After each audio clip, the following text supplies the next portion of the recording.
Good. So now I'm recording this because I guess there would be some people that are not attending, and hopefully this will be valuable. So I was at SAPPHIRENOW, I guess it's 2 weeks ago, and one of the really big focus was integration. And when coming over there, I was like, well, what's really happening in the integration space? And what I got from it was, well, there's actually quite a lot really happening here. So I wanted to take advantage of that and be sure that, well, sharing some of these insights with you, my takeaways from it. And obviously it's biased about my focus area about integration. And obviously you could find a lot of other things that would be relevant, but this is my takeaway from this.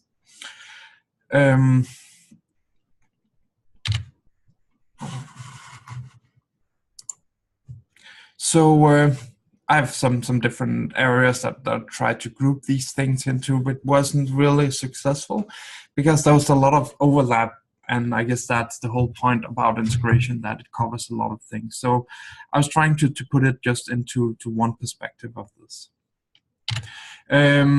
So one of the key topics that I got from this was the integration is not just the process integration that me coming from an integration background would see. There's a lot of other integration areas that you need to figure out, how does this match into my landscape? So obviously there's the process-centric processing, where you're looking at sending a message, processing it to different places.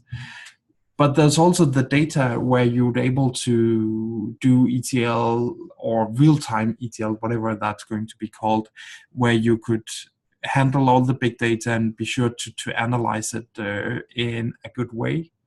The UI, UX was also a topic with all the fury going on. Mobile was under this one, where at least for Android was now also going to be supported. The IoT, at least when you looked at the agenda, there was like 200, 300 sessions with IoT. So IoT was really a hot topic, trying to understand where that fit in. And then you got the analytics, because you wanted to be able to analyze all of these data. So SAP, I guess this is a bit old news, the ISM, Integration Solution Advisor methodology, which is a tool or process from SAP that you can go through, map your requirements on your landscape and figure out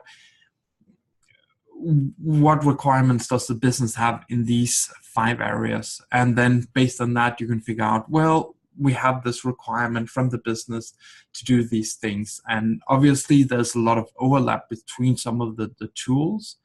And you want to figure out, so is this something we can use with our existing tool, or is this a need that would require us to get a new tool? So it's a way to help figure out what's going on there. So as I understood, they would release a new version of this later this year. And so there may be some different perspectives in that one. Then one of the other things that was released was the CIO guide. And the CIO guide is a 70-page long document that describes what is going on in the SAP integration world, all of these different tools, what they are, what they can be used for. And I would say I'm probably covering quite a bit. Well, there's a bit overlap between that one and the things I will be sharing here, because obviously it's the same topics. So the goal of this CIO guide is to give you an idea about the SAP strategy for the different tools and process or tools they have, and what are the different overlaps they have, when should you use one versus the other one. So that that's something that helps out quite a bit in that perspective. And there's some comparison, may not be that useful, but at least from the AIF there was some clear guidance about you should use this in this case. It also, one of the interesting things is it highlights a little about SAP's future direction, and one of the things they want to do is automate some of the integrations. I guess that was a little vague described at the end, that you would be able to do all kinds of integration a lot easier. But one of the first steps they have is the integration solution advisor. I don't know if anyone has got access to it and used it yet, but I think that's one of the tools that they want to try using some machine learning capabilities to improve integration. And then the prepackaged content was also one of the big things in this, and one of the ways they want to push a lot more about the integrations.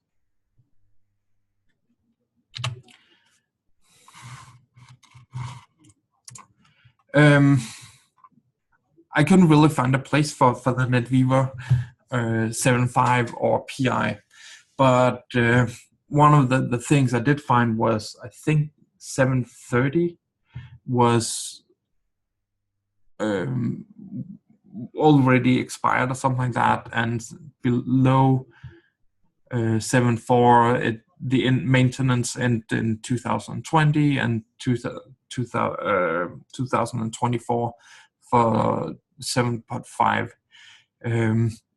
Sindhu mentioned that they would release information about what the next NetWeaver system would contain and what it would be like at the end of the year. So that's going to be a little interesting to hear at TechEd about what are their future roadmap for the NetWeaver, the PI PO component, because I guess most people are still using the PI part as the main integration broker. Some is starting to move to cloud to do some different things, but there's still a lot of code hanging in the PI, and I would imagine that it will be a little difficult getting it all replaced in like 2.5 years.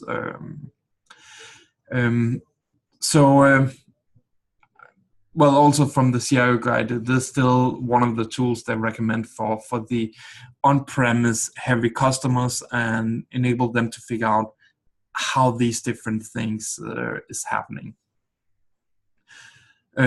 So my takeaway from this is you want to migrate to the single stack 7.5.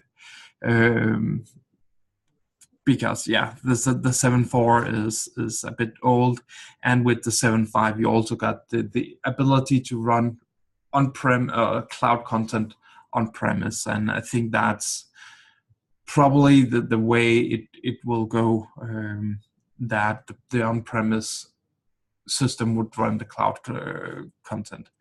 And then obviously get away from Seaburger. There would also be some support on B2B capabilities of cloud integration, though I'm not really sure if it is able to scale to the same level as you would have in most EDI scenarios with 100 plus partners. But yeah, I'm eager to see how that's all gonna work out.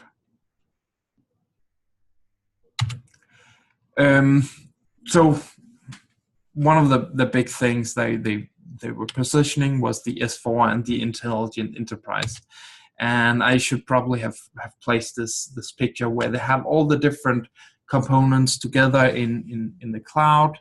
And then in the middle they would have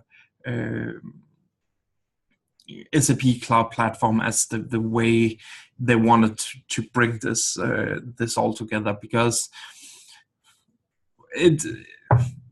these things run separately. They're the best at doing what they can do, but obviously they contain a lot of same kind of maintenance and stuff like that, and you want to integrate them a lot tighter in business processes.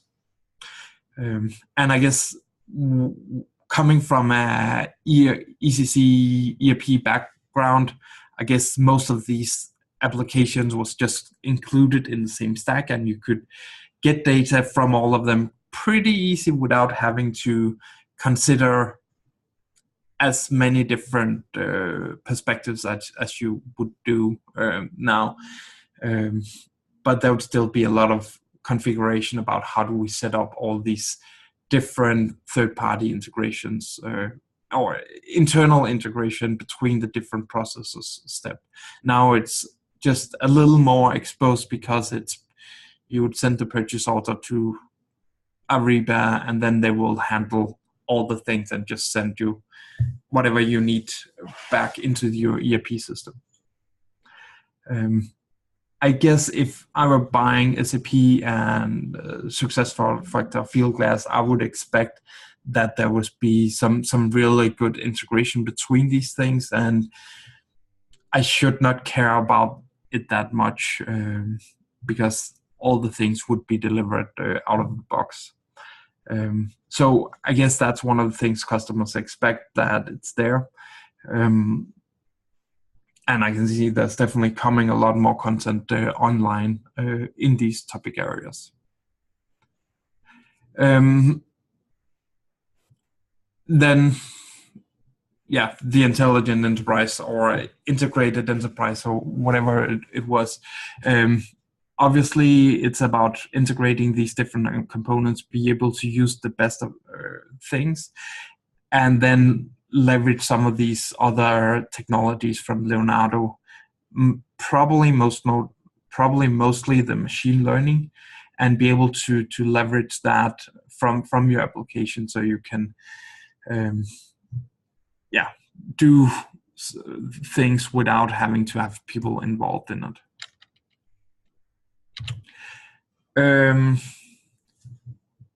They also, one of the big things was the C/4HANA, which is their new customer-focused application. And what I really don't know is what this, if they have started out from scratch trying to create something, or they're just saying, hey, we got some tool, let's try to make sure that it integrates with all the different data sources. So you just have one look at what a customer or what's happening with a customer, making it a lot easier to deal with these things. So yeah, they showed some product demos, but what it really was, I wasn't able to see. But if you had to do this, I could definitely reckon that you would need to be able to integrate all these different applications to be able to see this specific view of what the customer wants. And most cases, this is not something that there will be out of the box, because everybody has different systems and different ways and different things that is interesting regarding custom. Obviously, there's leads, but I think in the demo they showed some robot factory, and they would be able to create a robot or create demos of the different robots in 3D and show how each of the robot would handle the task. That's probably something that's not coming out of the box, and something that requires a little development to be able to do. One of the things that I definitely saw was I guess this is S4 versus on-premise,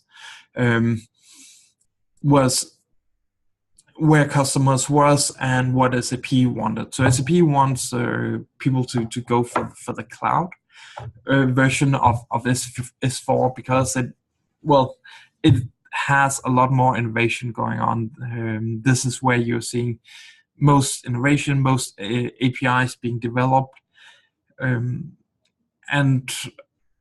I think they have a way of doing of maintaining this in an easier way that you can handle upgrades a lot faster and stuff like that. So you can get with this is like 4 different versions a year and just leverage this new technology pretty fast. So that's definitely going to be a different trajectory handling these different things.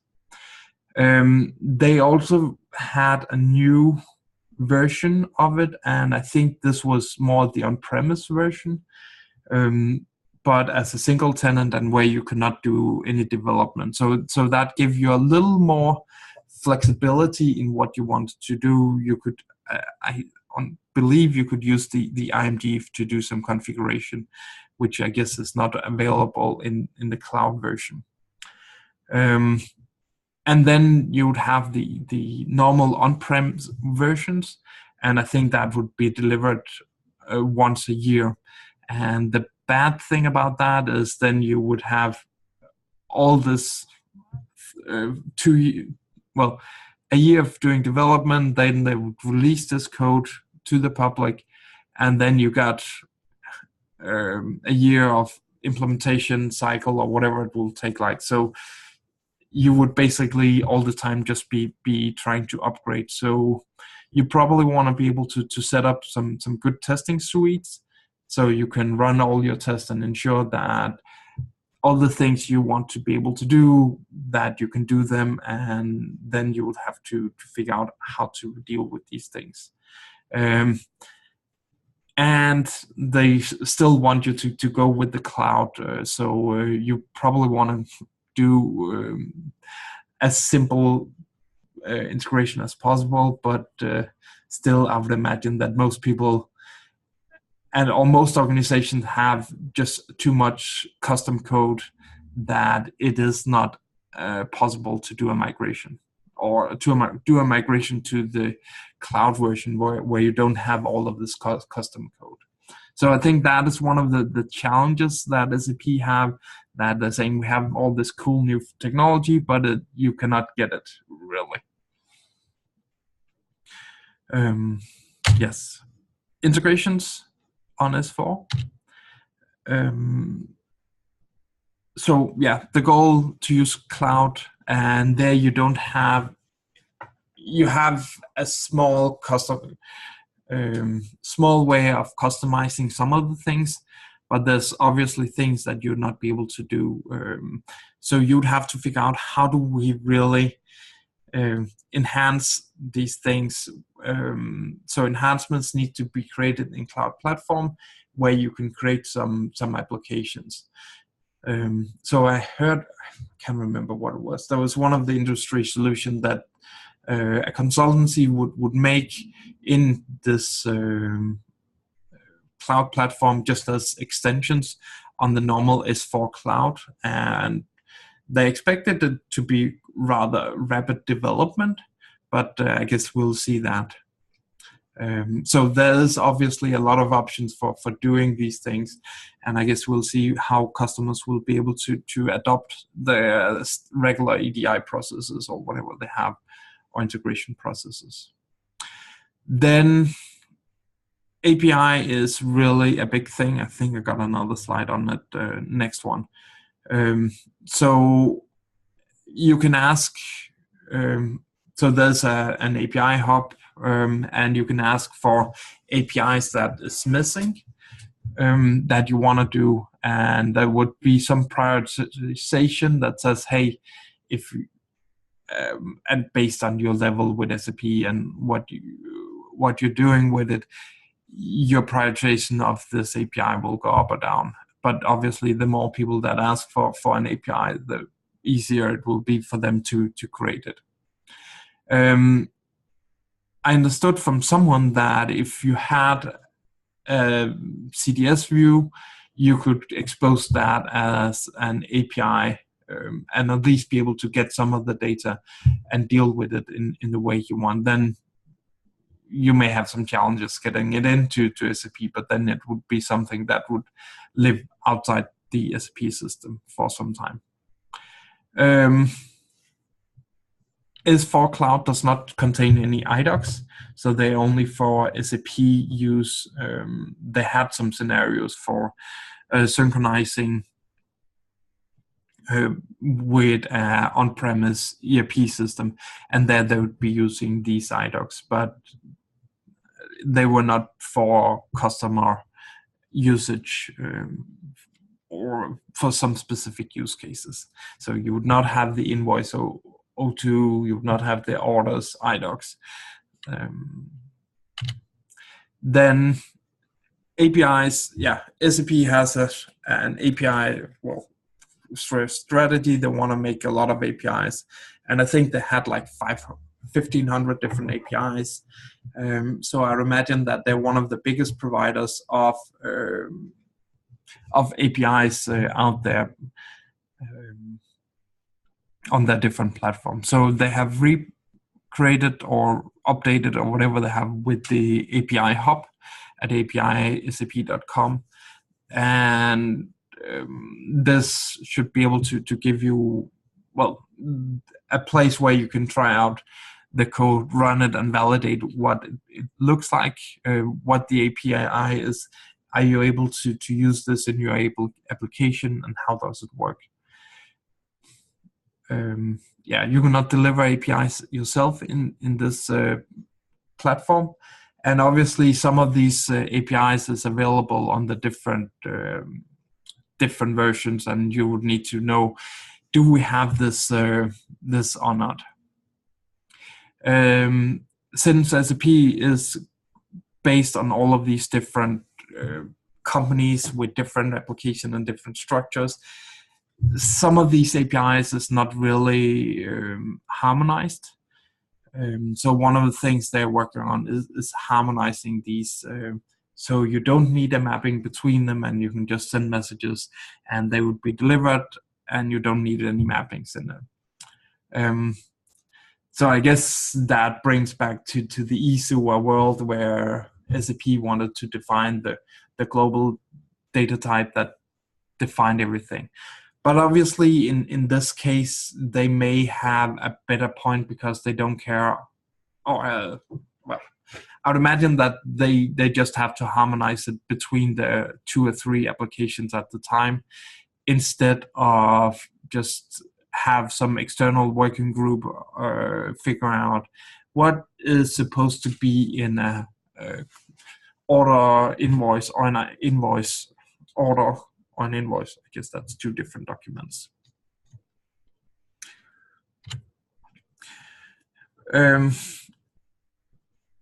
EDI on S4 Cloud. Yes, as said, no iDocs, so no of these standard invoices that people are mostly using. So you only have the APIs for it. And you don't have any custom development, so you cannot create any external fields for some of these values. So you would have to do that somewhere else. If you can do it in Cloud Platform, create an application that enables you to perform mappings, so these data match what they're supposed to be like.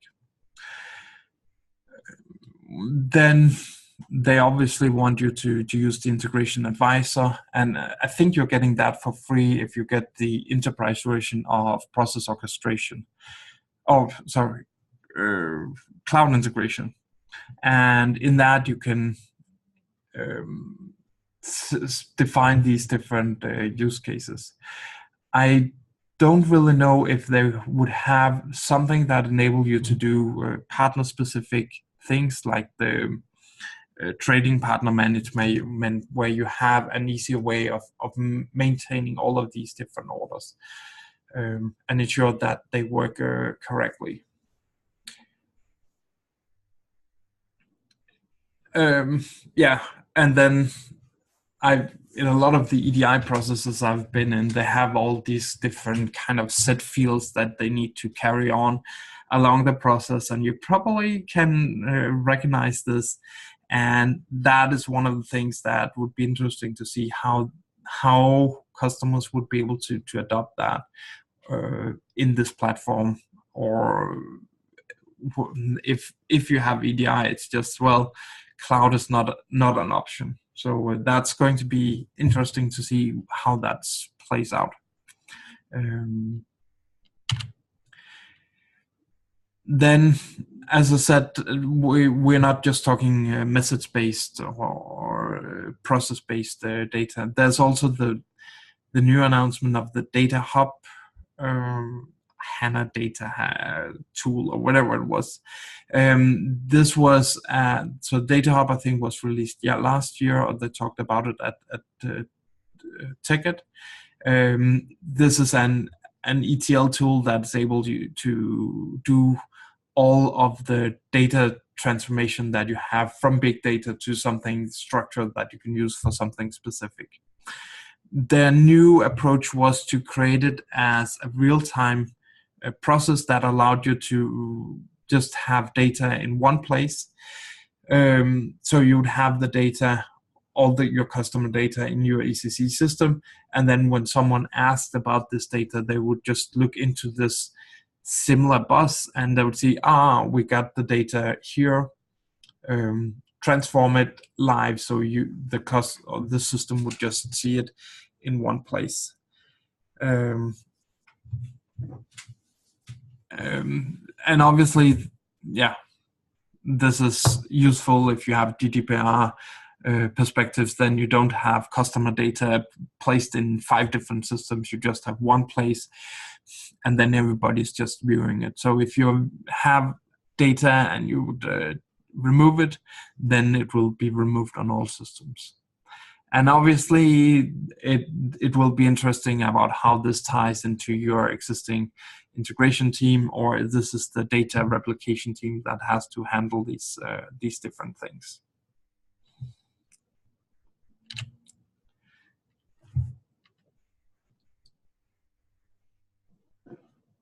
So Cloud Platform was, I guess it's the strategic tool to do all integration or development, I guess, is probably a broader perspective. So enhancement tool for Ariba is for where you can create some different applications that runs here and deal with the extensions that you cannot code in the backend systems. You have the Leonardo services also placed here, and I guess that was just the branding of it of last year's Sapphire, where Leonardo was the one place that everything would be integrated with. And obviously, there's a lot of different tools into this. So one of the things I would take away from this is you want to understand what are the platform, what it can do. You probably want to try out, create an application in Cloud Platform and see how this would be able to enhance your SAP applications. And then probably have a look at the pricing calculator also. So they have made a public price list of these things. So you're able to at least see how much these different things cost and what it will take to get it working. So we have created a testing application and we're considering what to do with this. Do we want to deploy it in SAP Cloud Platform, or do we want to deploy it on some of these other platforms that you really know? Well, they know how to create cloud applications. So SAP has the addition that they have created is obviously the integration with the enterprise system. So if that is a big part of your application, then you obviously need to run it in SAP Cloud Platform. And they have some focus on the authentication service, their cloud connector to expose some of your on-premise data, in their cloud system. If you're using the Fiori applications, obviously that's also a good place to run these. So you can run this in all of these different landscapes, and I think so you can run SAP Cloud Platform on these different systems. So if you have your data in Asia, you can run SAP Cloud Platform on the Asia environment. So it makes it easier, and you're moving towards the gravity of the data. Then obviously I don't think that SAP can compete in all of these different things, because they don't really have the scale as these other tools or companies have to do these things. So I think they were mentioning something about the virtual servers that had like 50,000 virtual servers. And I would imagine that some of these other ones, cloud providers, is adding that every day. But obviously, it's not about those. I believe it's probably more about the different services and value add-ons that you are adding, and not necessarily the raw machine power, because that is so much easier to get from the other ones. So if you have some of these applications that's really high load, doesn't require a lot of integration with SAP, you probably just want to run it in one of these other data centers. But obviously, if they are tightly integrated with your enterprise data, then you want to be able to run it with it there. Then master data as a service was one of the things they talked about, and the goal of this was probably what they wanted to have one place where they could expose all these different data, and or have one place where all the master data was contained, and they could upload or just update it in the specific field, and then all the other application would be able to subscribe or get this information. So you don't need other master data applications, because you could just use this one to handle all these different things. And then they would be able to use the real-time view of this. So I guess they would be using this data service hub for handling these different things. So questions obviously here is, well, I think they were planning on a release this fall, on an initial one, and I think the way was that each of the different applications, they had one of their objects that they were responsible for, and then they would work with the other teams about enriching this master data object, so a customer was able to handle all the different attributes that it needed. Obviously, you need to figure out if you can integrate this with third-party application, and then can you create your own application, own data into this, and if you have validations and stuff like that, will that fit into this one?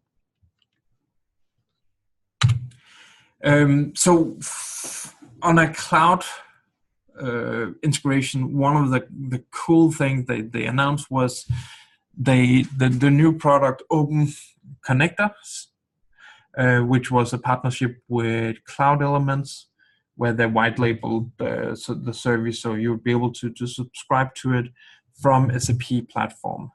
The cool thing about Cloud Elements or Open Connector is they have 150 different prepackaged connectors. And so if you want to do an integration with Facebook ads, with Twitter, or some of these other Salesforce SuccessFactors, then a big part of the initial work is figuring out how do we actually integrate with this application. What are the APIs? How do we authenticate? How do we see data and monitor it and stuff like that? And that's one of the things that this Open Connectors will abstract from you. So you don't really need to be able to see what is going on. You can just take all the data, or just say, hey, it's the same no matter which of these applications I have, and I don't need to care about these other things. Yeah, probably you not need a custom adapter to deal with these different things. But obviously an adapter may be able to give you some native things that this framework would not be able to provide. So I haven't seen it as a part of the cloud platform. I think at some of the slides they just showed, they had embedded this into the cloud platform cockpit, so you can see what was going on there. And then obviously licensing, how is this going to be licensed?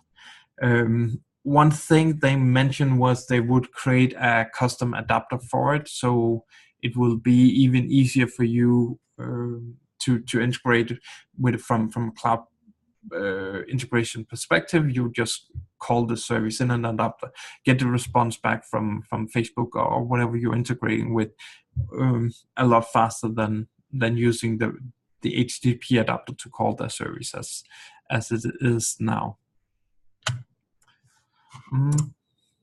Cloud platform integration.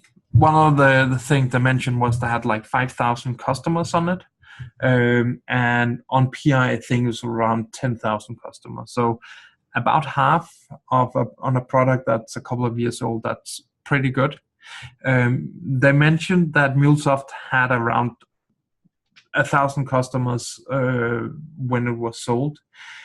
But I would imagine that a lot of the SAP customers is, well, it's just using it for one or two scenarios, where I would imagine that MuleSoft in general is more like a complete platform that you have all your integrations in, and not just these two scenarios that you have some prepackaged content with.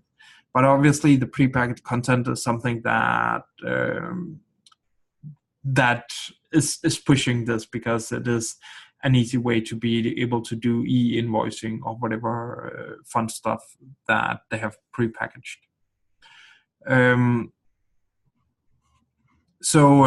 Yeah, your point for now, I think that the thing you want to do is start using it. So they have released the cloud pricing, and I can't remember, I think it was $300 or $500 a month for the initial version of it, and 7,000 for the enterprise version of it a month. So yeah, compared to some of the other things, this is pretty easy to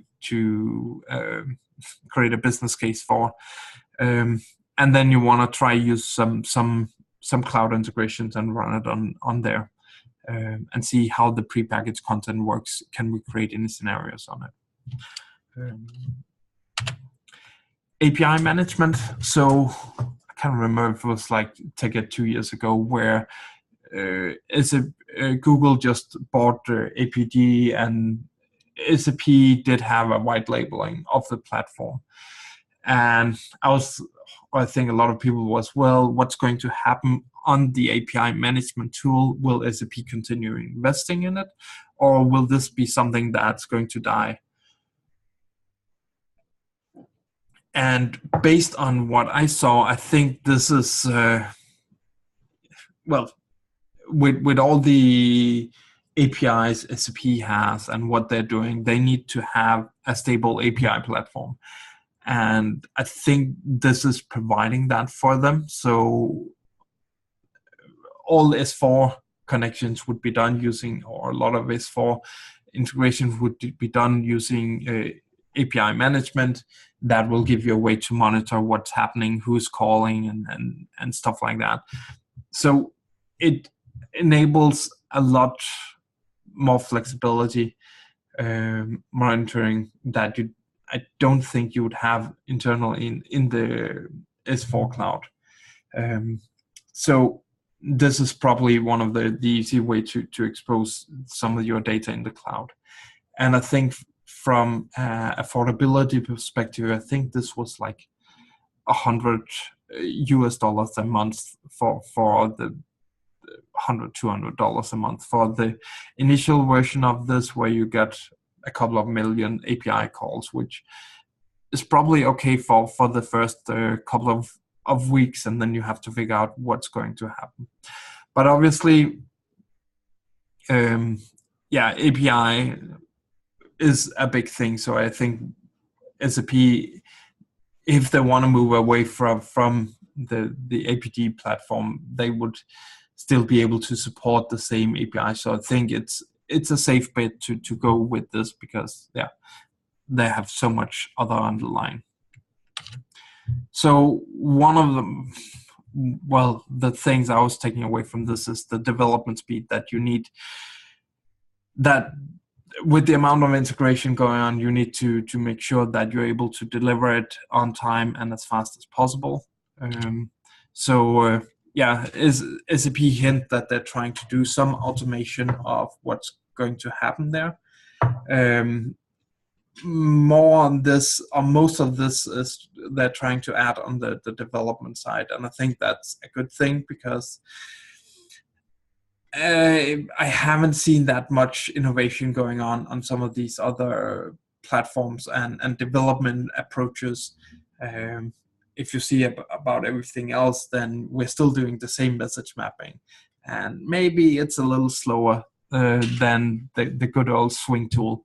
So I think from a developer perspective, this makes a lot of sense. They're trying to do this, but you still need to be able to deliver faster and run it, test it, and ensure that it upgrades successful. And when you want to do upgrade of your PI system, you also want to be able to leverage it a lot faster, because obviously things run a lot faster. And that brings us to our offering at FIGAF. So we have, well, two tools, which is basically one, because it is one tool that allow you to track the life cycle of what's going on in your platform. So you can see who made which changes to a message mapping. And based on this, you'll be able to define or see what was changed in this. Based on this message mapping, we know which IQs you needed to test. And based on that, you can document that this is the change that we have done. This point in time, we went live on it at this specific day. So this gives you a lot better change management tool that we have. The place where we started was a test tool that allow you to take messages from your productive PI system, run them on your local PI system, and in that way ensure that you're not breaking anything whenever you're applying a patch. And I think that's one of the important things, because if you're using cloud content natively, you want to upgrade a couple of times a year, and in most cases that would just be a daunting task, ensuring that you could run these different tools. So we have the same tool. It actually runs for both process orchestration and cloud integration. So it is a jar file you download, and you can then run tests on both these different systems, much the same way. Though for the PI perspective, currently we have a requirement that you install a module on it, but in our next release, hopefully tomorrow, we would lessen this requirement, so you can actually run it without having to install anything, and with your normal development user. So that you can test up to 10 interfaces for free, and check this page out. I'd love to do a demo of it, but yeah, if there's any questions, I think we should take them.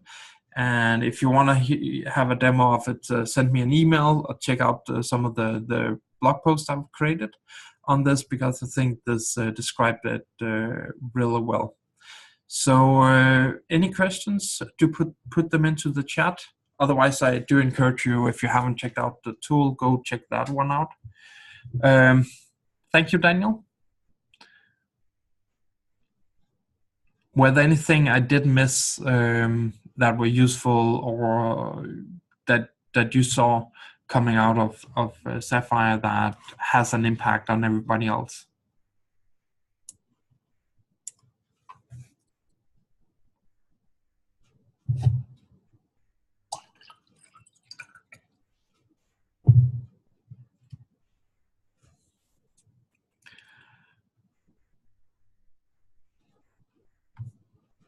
You're welcome, Patel.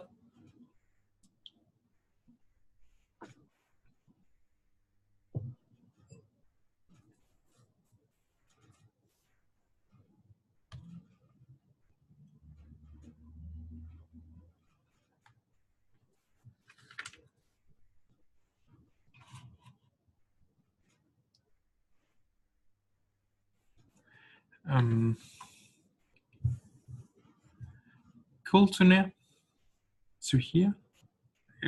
Well, sorry. Yes, I will. I will try to send this out one of the next days, and I will also be able to share the slides so you can see what we're talking about and getting these different links. So thanks for joining, and good. I will stop the recording.